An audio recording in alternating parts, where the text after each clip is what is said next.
Buenas noches, bienvenidos a un nuevo programa de revelaciones aquí con Alberto Canosa, Virtu Pontes y Santi, programa número 15.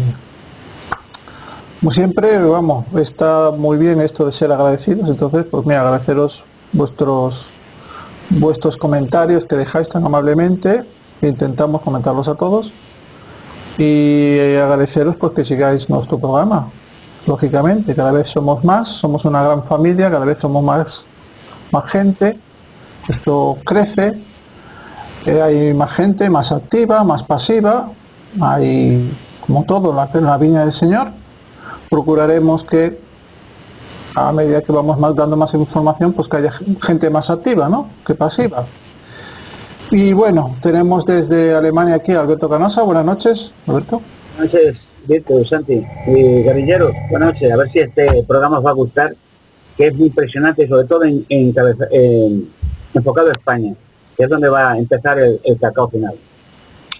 Y a Virtu Pontes desde Alicante. Buenas noches, Virtu. Buenas noches, ¿qué tal? Un abrazo para todos otra vez y nada, pues deseando hacer este programa impresionante sobre las naves de Salomón. ¿Para qué se hicieron tantas naves de Salomón? Vamos a ver. Bien. Bueno, que de Salomón, pues ya hemos hecho un programa de Salomón anteriormente. Hemos hablado de Tarsis, hemos hablado de un montón de cosas, ya hemos dicho de qué pueblo estábamos hablando, qué eran las naves de Tarsis y por qué se conoce por ese nombre y cómo se confirma la historia de ese pueblo con la exactitud de la Biblia, etcétera. Y bueno, cabe decir que algunos historiadores antiguos, como Josefo, especularon con que Ofir podía estar tal vez en la India, en la desembocadura en concreto del Indo, ¿no? Otros apuntaron que en Arabia Meridional, en el Golfo Pérsico y la Arabia Oriental. Otros dedujeron que podría encontrarse en África, quizás en la zona de Somalia. Incluso recientemente se ha sugerido en Sudáfrica. Es decir, que podía haber estado en cualquier sitio. Pero si cogemos la Biblia, nos vamos al Génesis 10, 29 y 30, versículo 29, ahí pondría: y Joktan engendró a Ofir, a Bila y Jobab, versículo 30. Y la tierra en que habitaron fue desde Mesa en dirección a Sefar hasta la región de montañosa del oriente. Qué casualidad que el nombre de Sefar es idéntico y muy similar al nombre de Sefará, que es el nombre hebreo que significaba España. Y bueno, así podríamos comenzar, ¿no?, el programa. Así vamos a pasar a Alberto. Buenas noches, Alberto. ¿Qué nos cuentas? Bueno, pues efectivamente hemos hablado en otros vídeos de Salomón, pero podríamos hablar de muchas cosas más y hablaremos de muchas cosas más. Claro, hay secretos que tienen que salir, van a salir todos. Eso está profético y de muchas clases, muchos descubrimientos. Gracias a Dios los vamos a sacar. Lo que pasa es que de momento es un peligro porque la arqueología y otros organismos, el Vaticano y otras logias y otros personajes, incluso la tía norteamericana, que trabajan con extraterrestres, están pendientes de que estos descubrimientos los saquemos ahora para abortarlos. Hemos contado muchas experiencias de lo que sucedió con los gigantes en España y con la Cobérculos, muchas cosas más. Por lo cual hay que ir con prudencia y pasito a pasito. Aunque ya hemos hablado mucho de Salomón, pero voy a tocar siempre redondeando un poquito más lo que hemos hablado, pero detallando más, centrando más en España. Efectivamente, Santi acaba de decir ahora que hay lugares que historiadores Josefo o otros, que era judío él, hablan de que podía estar en África, Ofir, oro de Ofir, significa Ofir oro muy puro, no tenía mezcla de otros metales, era un oro único y algo más que oro traía. Y claro, es curioso, si pensáis un poco, la gente ahora empieza a despertar, ¿no? La gente de toda la vida ha oído lugares lejanos, las Islas Salomón, en muchos lugares del mundo muy alejados, en Sudán y en África y en Asia, hay lugares que denominan Salomón, o que estuvo Salomón, o las minas del rey Salomón.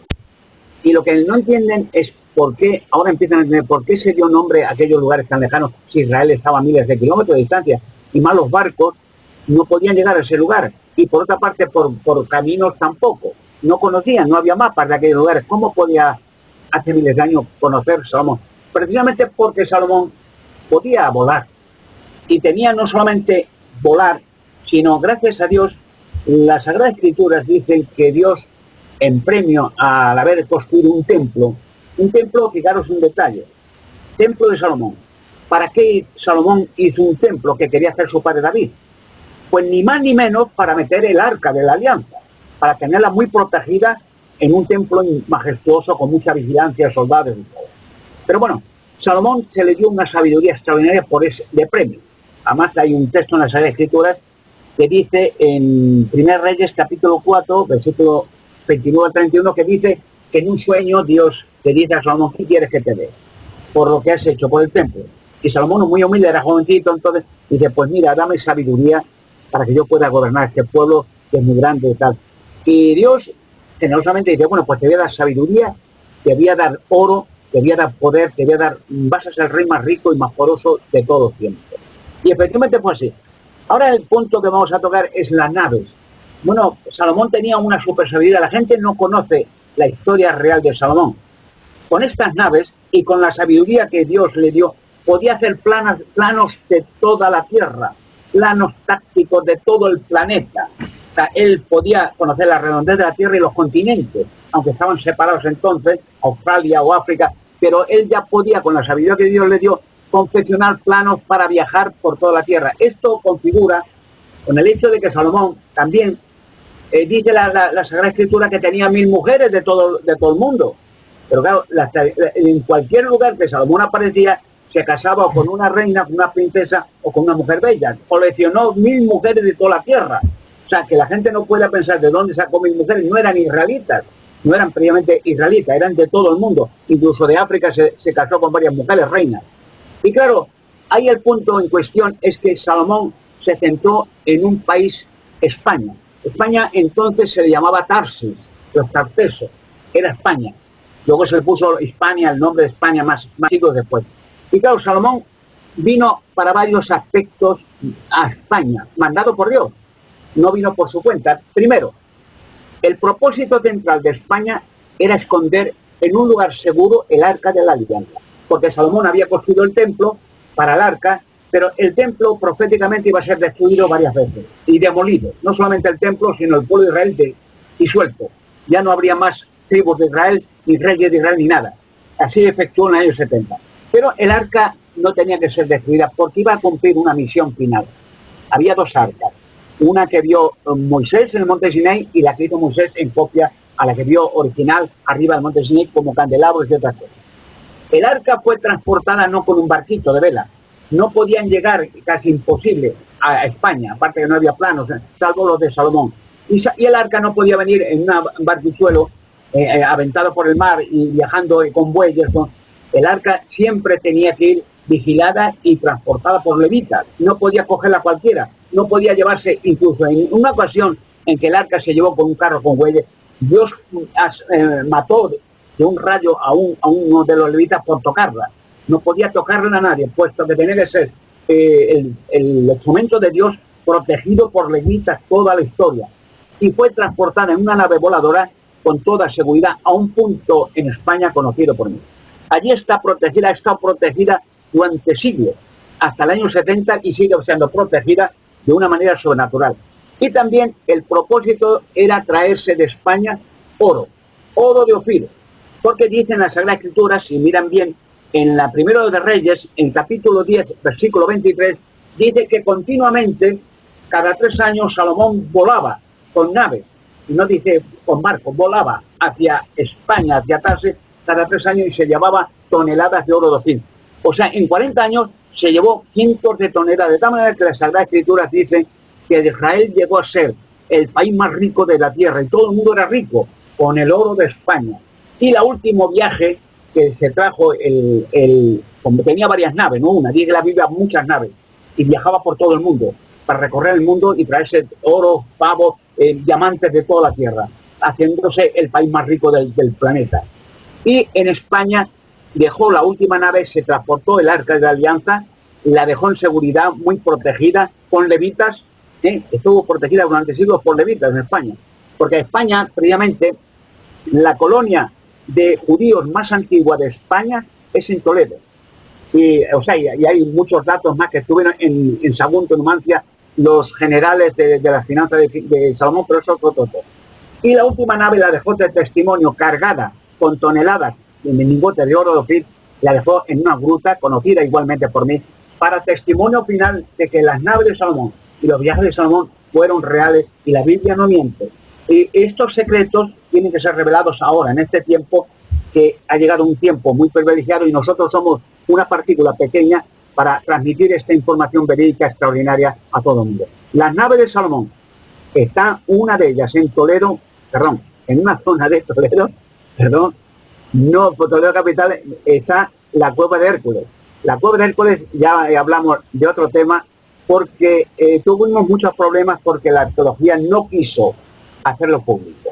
O sea, yo di información con engaño, me cogieron algunos planos, porque hay muchos túneles por Toledo para la cueva, y me engañaron, amenazaron a mi abogado. Por cierto, mi abogado murió hace unos meses, asesinado muy posiblemente, insólitamente murió cuando empezamos a mover todo esto.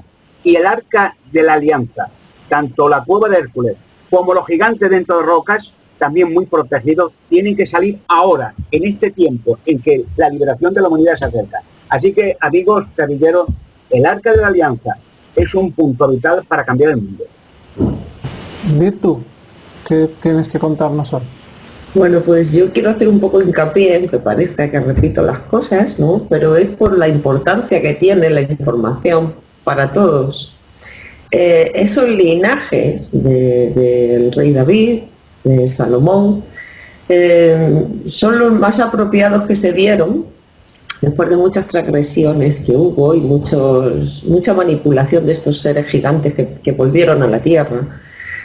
Y fue un linaje que se salvó mucho de lo que fue la depravación, de esos ritos, de sacrificios, prácticamente hasta canibalismo. Entonces, la importancia de Salomón fue, al pedir sabiduría, como dice Alberto, es así, el aprovechar ese ser, ¿no? Darle la máxima inteligencia para hacer la mejor labor en el planeta, en esos momentos. Por eso se le dio tanta sabiduría y llegó a hacer naves, mapas. Llegó a darle prácticamente con toda esa tecnología la libertad de movimiento por todo el planeta. Y hasta incluso el tener tantísimas mujeres se comprende en el sentido de que a nivel angelical ya lo que se quería también era que se esparciera bastante su linaje, precisamente por ser como era, ¿no? Entonces, claro, es lógico que por todo el planeta haya lugares llamados por el nombre de Salomón, por esa tecnología que a él le dieron, y él también con esa tecnología que recibió, no solamente a nivel tecnología, sino la sabiduría, lo que se le despertó dentro de él también sabía los planes de Dios, de alguna manera, ¿no? Entonces, él de alguna manera preparó muchas cosas para estos tiempos, por todo el planeta. Pero lo más importante está aquí en España, como dice Alberto. La importancia de los descubrimientos del Arca de la Alianza, que fue el arma que se nos dio a los humanos para luchar contra estos ángeles caídos que invadieron la Tierra y ya no se pueden ir de aquí, insisto, siguen aquí, gobernando el planeta. Entonces, a pesar de todo lo que se dice de Salomón, que luego transgredió por la reina egipcia, que le hizo caer en ritos y tal, pero él ya sabía lo que tenía que hacer y lo dejó hecho. O sea, la sabiduría no la perdió. Sí que tuvo su castigo, que fue destruir el templo, como lo destruyeron, y deshacer el linaje de las tribus. O sea, ya no se sabe quién se esparcieron por todo el planeta. De hecho, yo sé que están buscando ADN de ciertas tribus por todo el planeta como locos, precisamente por el linaje de Salomón y de los levitas. porque los levitas también eran muy especiales, eran personas que tenían unas normas muy estrictas para manejar esa arca de la alianza. No podían, tenían que seguir unas leyes, porque si no era imposible manejarla, llevarla, precisamente por la energía y la vibración que tenían que tener ellos para poder hacer ese trabajo, ¿no? Entonces, España siempre ha sido uno de los lugares más importantes en la historia de Salomón, siempre. Y por algo se decidió. No puedo dar muchos datos, como dice Alberto, no puedo dar lugares, ¿vale? Porque ya sabemos lo que pasa. Pero España, fijaros si es importante, que a pesar de todo lo que pasó ahí en la historia de Salomón, se decidió que el arca y la mesa y esa nave que nombra Alberto se guardaran aquí. Y hay muchas, a ver cómo lo digo, textos antiguos y muchos lugares donde, si estudias un poco, no puedo decir dónde es, ¿vale? España tiene una importancia impresionante para el futuro. Hasta incluso hay gente que ha tenido contactos y hablan claro de que en España empezará el fin del mundo, o sea, la gran revelación.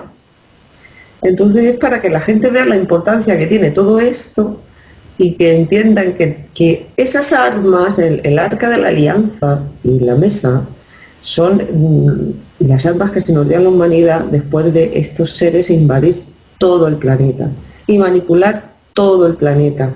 Y como depravaron a la humanidad hasta extremos que se hacían caníbales, hasta incluso mataban a los niños, sacrificios de niños por todo el planeta, sacrificios de sangre, pues esto fue entre Moisés con las leyes que se dieron para tener unas leyes de convivencia de cómo se debía de vivir, y luego el arca de la alianza, que es nuestra defensa, que mucha gente dice que Salomón hacía magia con los demonios, trabajaban, pero no era por los ritos mágicos esos que nombra, es por el poder que tenía, por la sabiduría, sabía de qué iban ellos y que no eran más que nosotros, ¿no? Y tenía el arca de la alianza. Entonces tenían que estar a su servicio, porque si no, se podían destruir. No por tanto rito, ni tanta magia negra, ni tanta historia como se han montado, porque el libro que le atribuyen a Salomón, realmente se investiga y se supone que es de procedencia, el libro de la magia ese que nombra, se supone que es de San Cipriano. Entonces, aquí a Salomón le han querido meter muchas cosas que no eran de él, para cosas que les han interesado, y lo que de verdad nos interesa saber de Salomón, nos lo están ocultando, que es la importancia que tiene España, el arca de la alianza y la mesa de Salomón para todos, para la humanidad, porque no se trata ya de que sea Israel, o de que sea, no, se trata de que es para la raza humana, que es lo que la gente tiene que entender. Según lo que yo he estado mirando, voy a empezar por lo más suave, porque seguramente mis dos contertulianos no van a estar de acuerdo con lo que he encontrado, seguramente.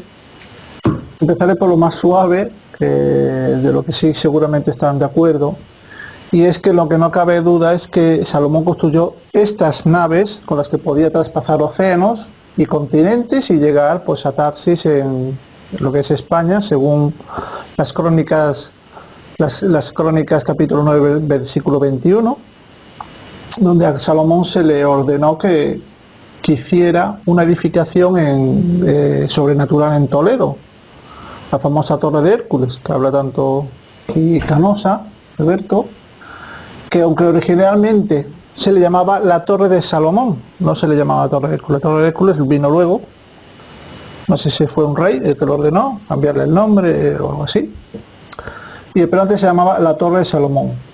Era una torre gigantesca, estamos hablando de una torre gigantesca cilíndrica, como la mayoría de las torres, unas piedras perfectamente unidas, muy similares a las que de Sudamérica, en las que no se aprecia lo que es la junta, ni podías pasar ni siquiera una cuchilla entre dichas piedras.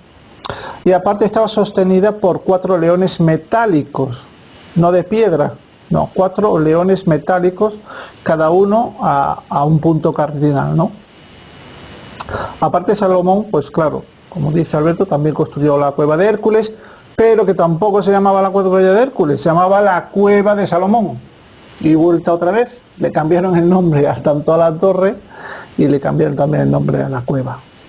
Lo que sí, esta cueva podemos decir que es una obra, vamos, gigantesca, que no está hecha al azar, no es natural, no es de que te la encuentras, sino que es, digamos que es artificial, con 2 kilómetros de longitud, tiene muchísimas entradas, muchísimas salidas, y también lo que comentaba Alberto, que tiene dos estatuas gigantescas metálicas y mecánicas, que son las que protegen esta cueva de Salomón, no cueva de Hércules, que yo no sé cómo deberían de ponerle el nombre anterior que tenía, y así como la mesa de Salomón, etcétera, etcétera, que no voy a hablar de la mesa de Salomón ahora porque no es el momento.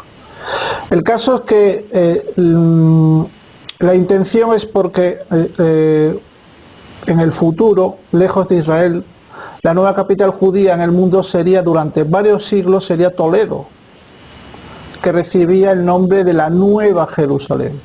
No la Jerusalén que viene de los cielos, sino la Nueva Jerusalén. Y entonces, esto lo sabía, esto tenía conocimiento, seguramente pues se lo dijo Dios, o se lo había ordenado, o lo vio en la mesa, sabía lo que iba a ocurrir con Israel, y entonces dejó todo este legado espectacular aquí que tenemos en Toledo. Y todo esto, como tanto como Virtu como Alberto dicen, está totalmente relacionado con el acontecimiento del fin del mundo. Y ahora voy a decir pues lo que seguramente no estarán de acuerdo mis contertulianos, lo que he encontrado, porque me ha llamado bastante la atención, ¿no? Pero si nos ponemos en plan razonable y plan lógico, si tú tienes varias naves, porque no solo tenía una, y él decía que no tenía un carro, tenía más carros. Aparte de los 1500 que tenía más carros que ningún ejército del mundo, tenía los carros que volaban estos, las naves. Y según un razonamiento lógico, es imposible que un pájaro se encuentre con otro pájaro volando, porque precisamente no solo hay un pájaro en la tierra.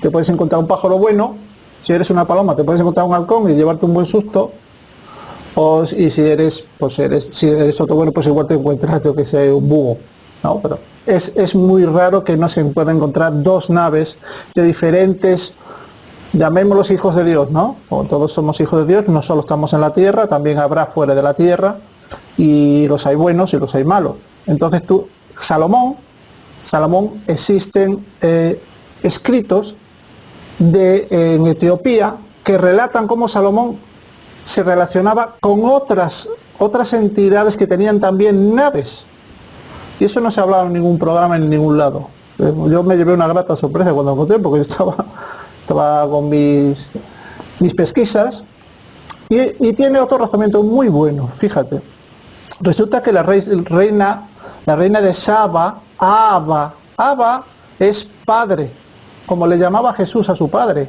Abba. Eso es muy interesante. Si seguimos tirando de la madeja, Saba era de Etiopía. Y si seguimos tirando de la madeja, en Etiopía estaba la tribu de Abasis. La tribu de Abasis, igual que tiene su historia, aparte que fueron esclavos en la mítica Atlántica, en la mítica Atlántida, fueron esclavos en la Atlántida. Y yo no sabía que había esclavos en la Atlántida, fíjate, pero lo dice esta tribu, fueron esclavos ya en la Atlántida. Si seguimos tirando a la madeja, también nos habla, esta tribu de los Abasis, nos habla de los dogones, fíjate, mira qué lejos, a la otra punta de África, casi nada. Nos hablan, bueno, yo no sé si son los dogones o no, pero ellos dicen que eran seres acuáticos que salieron del mar, seres acuáticos con forma de pez, y que hablaban de Sirio. también se alimentaban de esta tribu, sacándoles la sangre, y también les enseñaron pues todo lo que se conocen de esta tribu, todo lo que sabían sobre astronomía, agricultura y todo esto. Esto todo se lo enseñaron ellos, no allí en la selva no lo aprendieron cazando leones o cazando cebras. El caso es que esto era la reina de Saba era hija de un jefe de esta tribu. Entonces esta cultura estaba muy impregnada y lo tenían pues bastante grabado por las historias que pasaban de padres a hijos, porque aquí no se escribía nada. O sea, hay muchas figuras que son muy parecidas a los dogones. Y entonces la reina de Saba se lo dijo a Salomón. Salomón y la reina de Saba no es un tema que tú puedes decirle a los israelitas. Es que iba yo volando con mi nave y me encontré a otros seres de Sirio y nos paramos ahí a charlar. Es una cosa que no puedes decir. El rey Salomón no podía decir eso. Estaría todos los israelitas pues aterrorizados, cuando iría el pánico, ¿no? Que se hubieran... Cuando hay un ejército que estamos hablando de una época que invadir un país estaba a la orden del día. Está todo el mundo pues así, asustado, ¿no? Dice, en cualquier momento nos puede invadir. Ahora porque tenemos a Salomón y es el más poderoso de la tierra, pero si Salomón dice que hay ahí fuera otros que son tan poderosos como nosotros, ¿qué pasa? Entonces Salomón no podía decirlo, no podía contarlo, no existen escritos. Pero la reina de Saba sí podía hacerlo. Y la reina de Saba lo comenta por una cosa, porque bueno, cuando tú ves una mujer, pues lo que te llama la atención es el físico, ¿no? Que es lo que le pasó al rey Salomón con la reina de Saba. Pero cuando los dos se pusieron a contar estas historias es donde salió esa relación, esa fuerte relación diferente a las que tenía con sus otras mujeres. Y es un dato bastante importante. Y esa parte me pareció muy importante, porque claro, es imposible que un pájaro salga a volar y no se encuentre otro pájaro. Es imposible. Y más cuando tenemos tantos pájaros viviendo aquí ya desde hace tiempos inmemoriales. Tanto, yo no digo malos, seguro que hay muchos volando, pero buenos ya no lo sé. Pues Salomón le comentaba entre lo que es entre la reina de Saba y él, hablaban de esto y esto se lo transmitió a su hijo. Y su hijo pues lo escribió en un libro, y hay un libro, pues, lo tendrá el Vaticano, lógicamente, y entonces pues ahí está toda esta historia fantástica que es para hacer una película de Hollywood, porque no se ha hablado nunca de esto. Pero no me diga nadie que esto no tiene una lógica y un razonamiento aplastante. Y bueno, pasamos, Alberto. Bien, pues está bien, un relato bastante interesante y siempre volvemos a centrarnos en Toledo y la zona, en España. Bueno, pues Toledo dije al principio de este relato que es donde se ha hallado la tribu de Israel más antigua, la colonia israelí, en Toledo, porque estaba al cuidado en Toledo de la cueva de Hércules, y porque claro, hay una sinagoga antiquísima, la más antigua de España en Toledo. Yo he vivido en Toledo, estudié en Toledo también. La sinagoga del Tránsito ahora es museo. Y la colonia de judíos más antigua está en España. Hay calles judías de Toledo, todavía viven judíos allí. Ha sido siempre tradicional judío. Y claro, Toledo va a cumplir un papel muy espectacular muy pronto, por la cueva de Hércules y por muchas cosas más. Me acuerdo que cuando hace algunos años empecé los trabajos, ya hablo del año 91, o sea, ya empecé mucho antes. Ya digo, yo vivía en Toledo de niño, ya conocía algunas cosas de eso. Y entonces hay una mujer extraña, que es psicóloga, vidente, creo que es, espiritista, no sé, se llama Yolanda Cangas. Y entonces esta mujer me escribió, y esto lo he relatado yo una vez en algún vídeo, y entonces me dijo que ella en una sesión espiritista había contactado con los espíritus y le habían dicho que yo entraré en la cueva de Hércules y que empezará en Toledo una hecatombe gigantesca. Y yo le escribí, le dije, me dijo que si era verdad eso. Y dije que sí. No obstante, le di consejos que era muy peligroso los contactos con espíritus, porque ella me contó luego que ella atendía a muchos políticos y gente, porque Toledo es donde se ha centrado las sectas satánicas más grandes del mundo, en Toledo, de toda la vida, hasta el día de hoy. Y claro, hay muchos relatos en España de los viajes de Salomón. Incluso el general de la finanzas de Salomón, Adonirán, murió en Valencia, en Sagunto. Allí estaba enterrado, hay muchos judíos enterrados en Sagunto. La sociedad que trabaje conmigo, en este caso ya con nosotros, tiene que ser solvente y muy fuerte, no cualquiera. Desgraciadamente es así, porque habrá enfrentamientos con políticos, con arqueología, con la Iglesia Católica, con los ocultistas, con los judíos, con un montón de sociedades que en el momento que se huelan que la cueva de Hércules va a salir y el Arca de la Alianza, habrá a escala mundial un enfrentamiento de sociedades que unos la querrán para sí, otros querrán que no salga, otros prohibirán.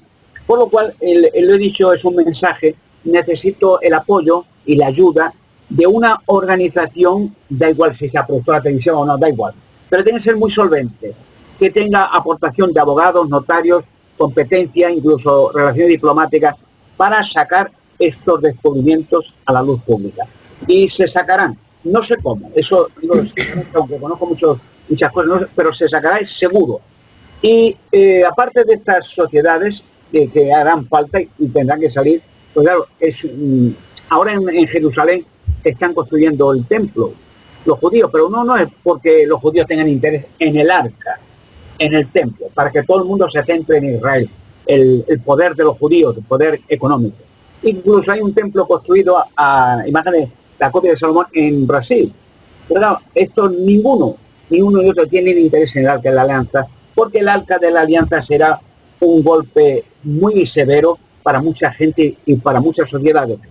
Hay una profecía, le hemos dicho muchas veces, de la cueva de Hércules. Dice que cuando por tercera y última vez, ya se entraron 2 veces, la tercera y última vez entraré yo, en la cueva de Hércules empezará en Toledo una hecatombe, dice que se extenderá por toda la tierra, y la Iglesia Católica, el Vaticano, caerá. Por hecho, hay una cosa que no deben de olvidar. Hay, cuidando de la cueva de Hércules, un robot. Hay 2 robots. Hay uno en vigilancia constante hecho por Salomón, perfecto, un robot indestructible, como los ovnis de Rodo, un material que no se puede destruir, ni seccionar, ni quemar, imposible. En el momento que este robot se desvirtuara, puede destruir la Tierra entera. Por eso empezará en todo una hecatombe.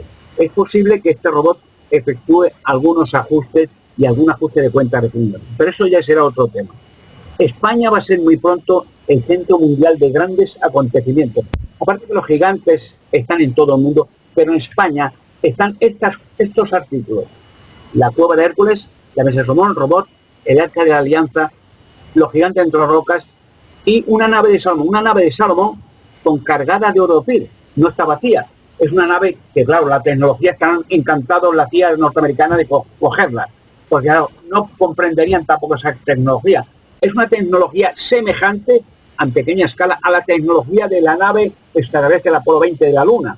Claro, una nave gigantesca de 3 kilómetros y pico, de 500 de alta, donde se encontró la Mona Lisa. Y una cosa que les puedo anticipar, la nave extraterrestre de la Luna tiene una relación directa con la nave de Salomón. Y la Mona Lisa tiene una relación también con la historia del rey Salomón y Israel.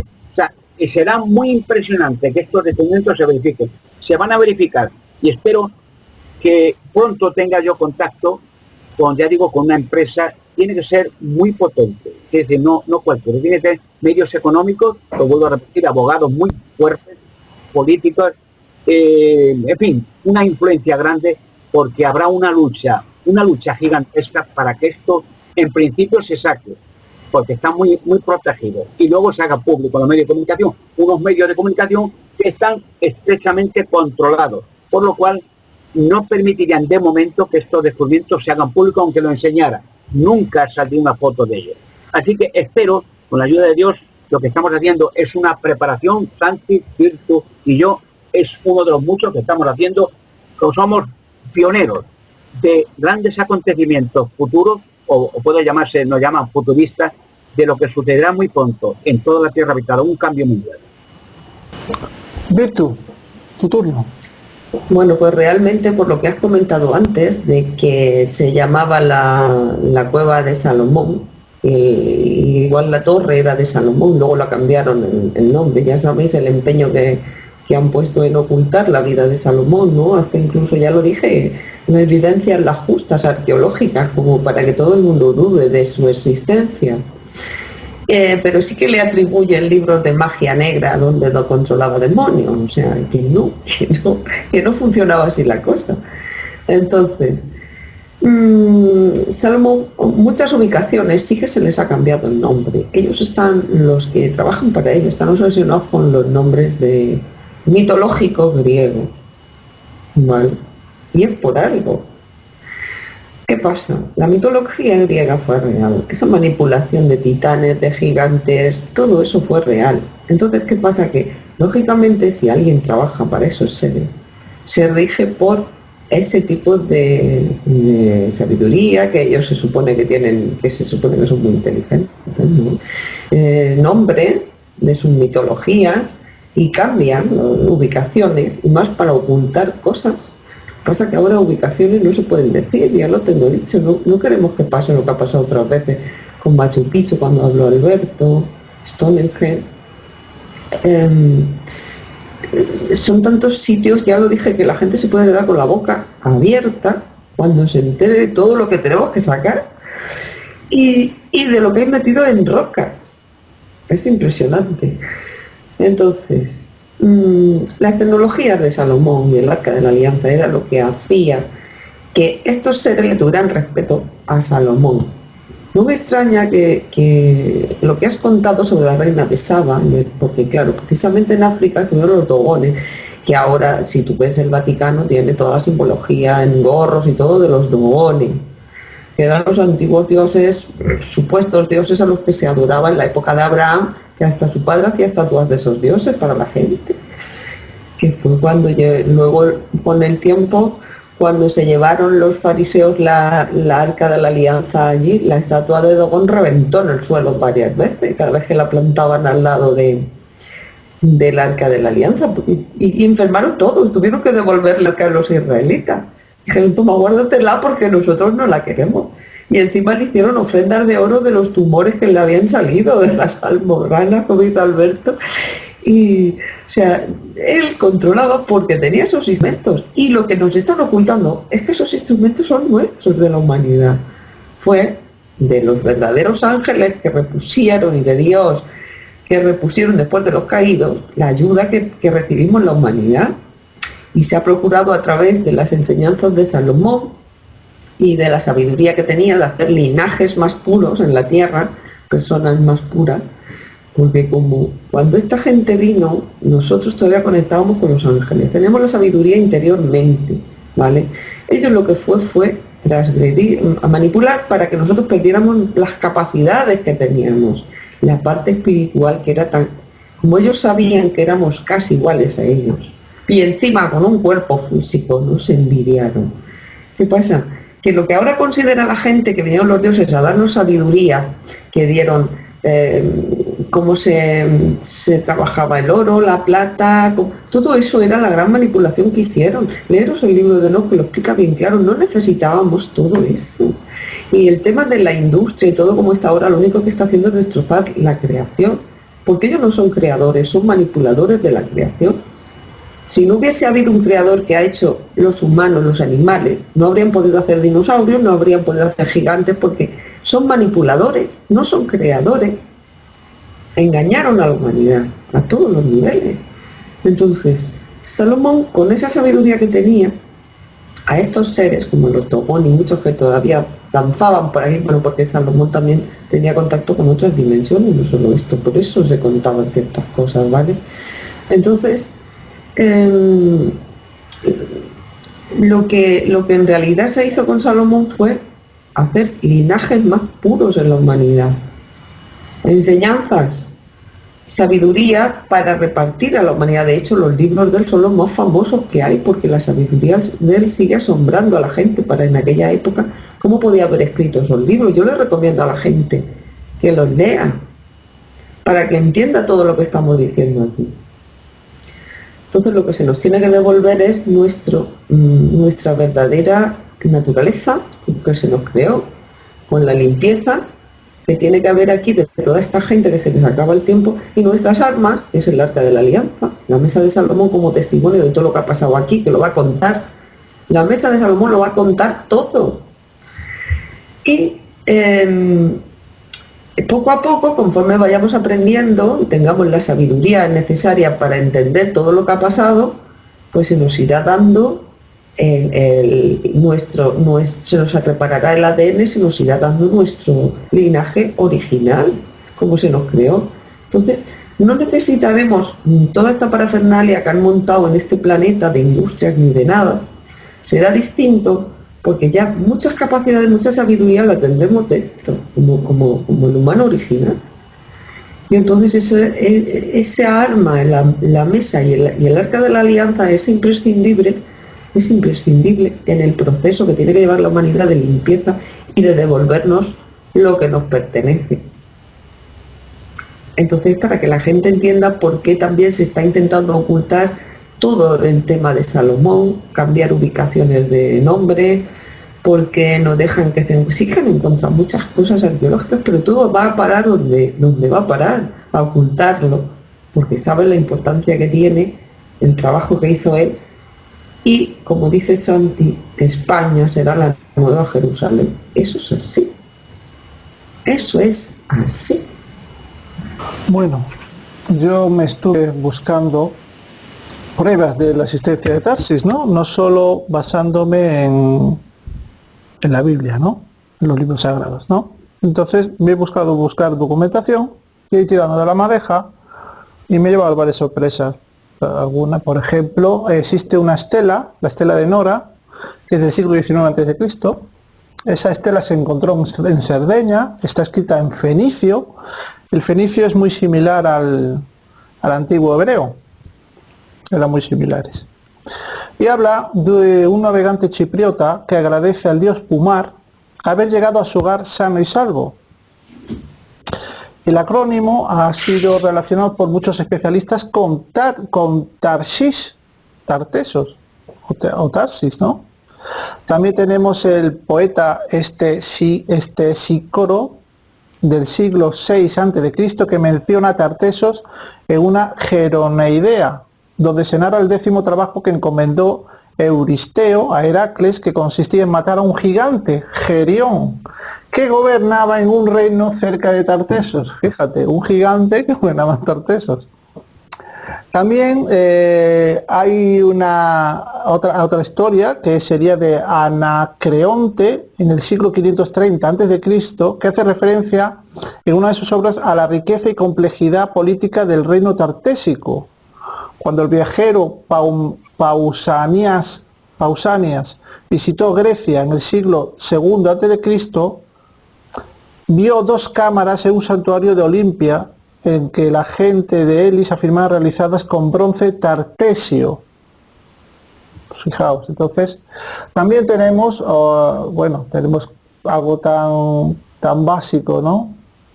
Por ejemplo, al sur de la península ibérica resultó ser en su tiempo la mayor fuente de plata y otros metales valiosos del todo el Mediterráneo.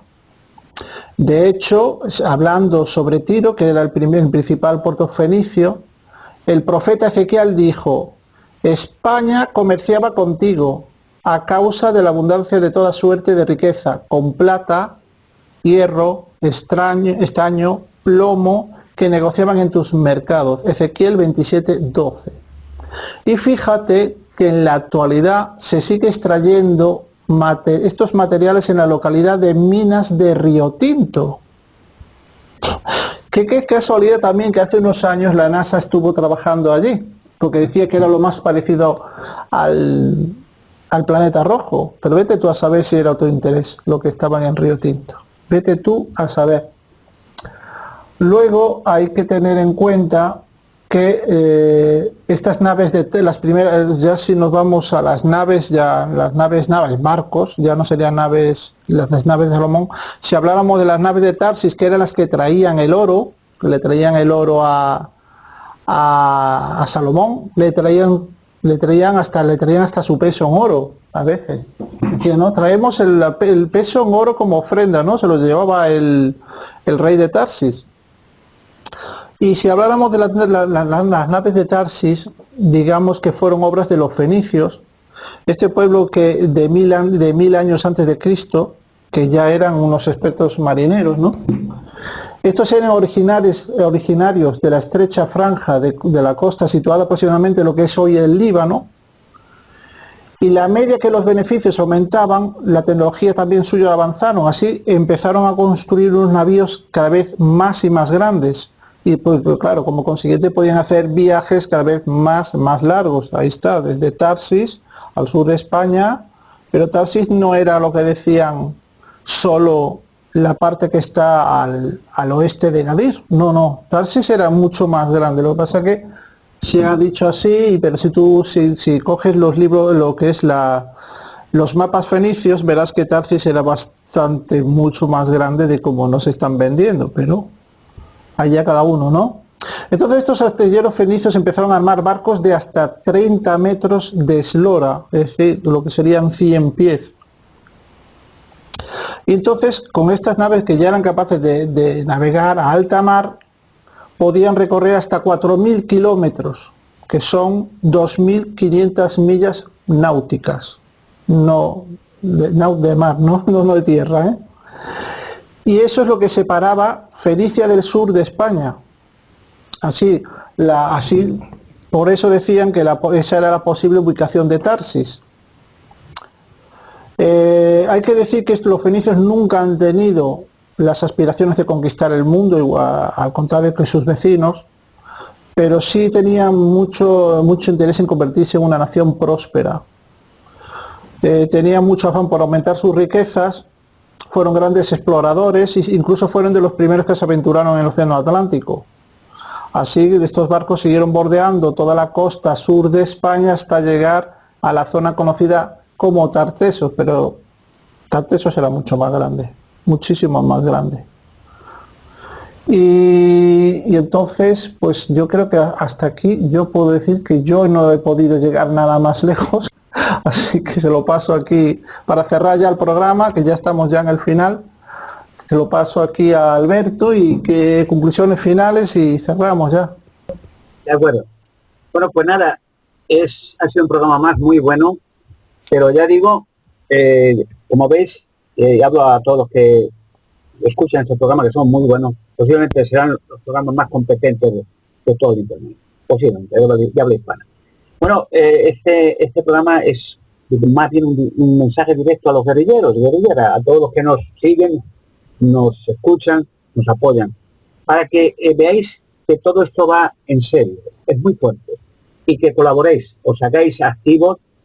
Estos programas sería prudente para todos vosotros, los que escucháis, que lo colguéis en vuestro website, en otros websites, en blog, que expandáis esta información, porque poquito a poquito vamos abriendo, como el sol sale cada día, poco a poco, para no quemar a la gente, y entonces llegará el día en que saquemos todo esto a la luz pública. Veréis con sorpresa que vamos a revelar todos los enigmas y todo el misterio, de todas las cosas, cualquier cosa que os parezca hoy imposible, será posible. Y un detalle interesante, hablando ya por último de Tarsis, es que hay un profeta, se llamaba Jonás, está en la Biblia, el libro de Jonás, y resulta que, muy resumido, que Jonás le mandó Dios a Nínive, ¿no? Una ciudad enemiga de Israel que era muy poderoso, era muy fiero. Pero Jonás solo, para dar un mensaje que Dios iba a destruir los ninivitas y no se arrepentía, era todo, en 40 días. Pero Jonás le dio miedo, un país tan terrible, tan horrendo. Es, digamos, un ejemplo, como si en el Tercer Reich alemán hubiera mandado Dios a un judío a decir a Hitler y a los nazis que se rindieran, que dejaran ya en paz a los judíos. Vamos, algo así. Y entonces Jonás, curiosamente, dice en el capítulo 1, versículo 1 y 2, lo veréis, decidió irse a Tarsis. Y la gente no entiende por qué iba a irse Jonás a Tarsis. ¿Qué buscaba Jonás en España? Claro, podía haber sido otro sitio, porque en Israel no, pero iba a Tarsis. Y es porque si miráis las fechas en que se escribió ese libro en Jonás, era justo cuando Salomón estaba en España con el Arca de la Alianza. Y Jonás pretendía irse a Tarsis encontrar a Salomón, que había una colonia de judíos allí, podía desenvolverse bien, sabía dónde estaba, en el centro de España, justo en Toledo, hablar con Salomón, a ver si una de las naves voladoras le llevaba a Nínive y podía acabar con los ninivitas. Más o menos la idea de Jonás, hombre imperfecto, y Dios le dijo que no. Le hizo una tempestad, hundió el barco casi, de los que llevaban un barco de viajeros, y mandó a un pez, y ya diré en su día qué pez era, le enseñaré, muy impresionante, que tuvo Jonás 3 días, y lo soltó en las playas de Nínive, y dio el mensaje, etcétera, etcétera, y Dios perdonó a Ninivitas porque se arrepintió. Es interesante que os deis cuenta que si analizáis cada vez más, se centra toda la historia mundial en España, porque España va a ser el punto primordial para acabar y derrumbar el sistema actual tan terrible, tan diabólico, que ha oprimido a tanta gente durante tanto tiempo. Estamos en vías de ese momento porque la lluvia está en la tierra. Así que, grilleros, ánimo, ayudarnos, apoyar, y no os hagáis pasivos, sino activos. Es fácil colocar todo esto que podáis el máximo posible, hacer vosotros mismos vídeos y apoyar esta causa que es por vosotros y por los hijos de vuestros hijos. Virtu, conclusiones finales para cerrar el programa. Bueno, pues realmente es cierto que Tarsis era muchísimo más grande de lo que pensamos, muchísimo más. Y España es impresionante porque mucha gente, muchos amigos de Facebook, porque ahí tengo amigos que están repartiendo, tienen Facebook, que han hecho, apoyando a Alberto, poniendo muchas imágenes de rocas artificiales, que está Karen, nuestra queridísima amiga Karen, todos los días luchando por esto, poniendo muchas rocas. Está Adrianes también poniendo rocas todos los días para que la gente vaya viendo la diferencia de las artificiales, los dos estupendos. Y me preguntan que por qué España, viendo que por todo el mundo hay impresionantes cosas, ¿no? Que ellos ya se estaban dando cuenta de las cosas que hay fuera de España, ¿no? Por todos los continentes. Y entonces yo les insisto y me dice, como diciendo, claro, tú dices España porque vives allí. No es eso, es que en España tenemos cosas que van a cambiar en realidad el mundo, el planeta, van a cambiar a la humanidad. Tenemos las armas de la humanidad, los testimonios que se pueden ver de la verdadera historia de la humanidad. Tarsis, como dice Santi, no era solo la zona que se conoce actualmente, entonces hay cosas impresionantes también. De hecho, nada más tenéis que ver que España siempre antiguamente era el mayor imperio que había en Europa, antiguamente también. Siempre ha sido un sitio muy, muy especial, mucho valor, pero es por todo lo que hay aquí. Entonces, aparte de darle sus saludos, aprovechar para darle saludos a Karen, a Adriane, por esos Facebook que tienen tan buenos, colocando rocas de todas clases. Hay muchos más, iremos nombrando poco a poco. Que sepan que España es la clave, y espero que me toméis en serio, porque no miento, la clave de la verdad, la clave de la liberación de la humanidad, la clave de todo lo que ha pasado en estos últimos años, también en España, a nivel político, todo lo que está pasando, ¿vale? ¿Por qué? Porque la quieren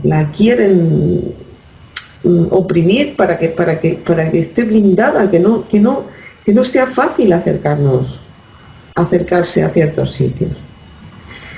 Y más adelante diremos ubicaciones, diremos sitios, diremos sitios que está investigando, que os podéis quedar con la boca abierta, ¿vale? Porque ya os dije que tampoco era casual que estuvieran los americanos ahí en la base de Rota. No es casual. Entonces, yo estas cosas las explico para que la gente coja confianza de que sí que tenemos armas, de que Alberto está diciendo la verdad desde hace un montón de años, y de que esto va a salir sí o sí, porque es el destino de la humanidad. Se oponga quien se oponga, como dice Alberto, esto va a salir. Y tiene un día y una fecha. Esto tiene un día y una fecha marcados. Y va a salir en ese día y en esa fecha. Y no lo va a poder evitar ni Illuminatis, ni extraterrestres, ni reptilianos, no lo va a poder evitar nadie. Entonces yo es la esperanza que les doy a todos, ¿vale? Sí que va a haber opresión, lo van a intentar por todos los medios, pero no se puede evitar. Todo lo que contamos se va a ver, se va a saber, y no van a tardar muchos años en que pasen estas cosas. Lo tenemos a las puertas. Entonces es el último mensaje que quiero dejar, y sobre todo que se den cuenta que sacar esta información adelante cuando no estamos ganando nada, que es por el bien de la humanidad, es lo más importante que podemos hacer para todos. Para todos. Aquí no se trata de razas, ni fronteras, ni... No, señor. Aquí se trata de la liberación de la humanidad, de estos seres que están aquí durante tantísimos años, que nos han secuestrado el planeta. ¿Vale? Aparte de que se les dio un tiempo, en vez de enmendar errores, han secuestrado el planeta. Y nos están fastidiando. Y esa es la liberación que va a venir por medio de estos instrumentos.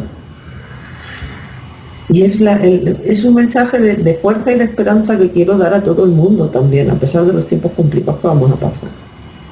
Pero yo sé que no serán tan largos como ellos esperan que sean. Eso no sé. Bueno, yo para cerrar el programa diré que las naves Salomón, como hemos dicho muchas veces, viajaban a España cada 3 años, desde Zion Geber en el Golfo de Aqaba, recogían toneladas de oro, de barras de oro, que Salomón almacenaba en una gruta aquí en España, y con ello tenía, en un principio era enriquecer todo el territorio de Israel. Eso esto lo podéis ver en Reyes capítulo 9, versículo 26. Y allí está, y allí sigue, ¿no? Allí sigue. Ocurrieron muchas cosas en Israel y se quedó aquí. Así que los que están robando, pues que sigan robando. Ya llegará un día que todos tendremos, ya nos recuperaremos con todo lo que está ahí guardado, que era para Israel, no como Israel cayó en ese momento, pues ahora es para nosotros, los descendientes de Salomón, realmente. Y entonces, pues nada, con esto ya cerramos el programa. Agradecer que sigáis aquí con nosotros y bueno, esperamos veros la próxima semana. Buenas noches, Alberto. Buenas noches, Santi y Víctor. Y Bueno, guerrillero. buenas noches, Víctor. Buenas noches a todos los amigos, como siempre un abrazo muy grande a los guerrilleros y a todos los que nos siguen, que yo sé que cada vez son más. Y nada, pues que penséis mucho, investiguéis todo lo que decimos, todo. Es lo importante. Bueno, pues nada, que paséis buena semana y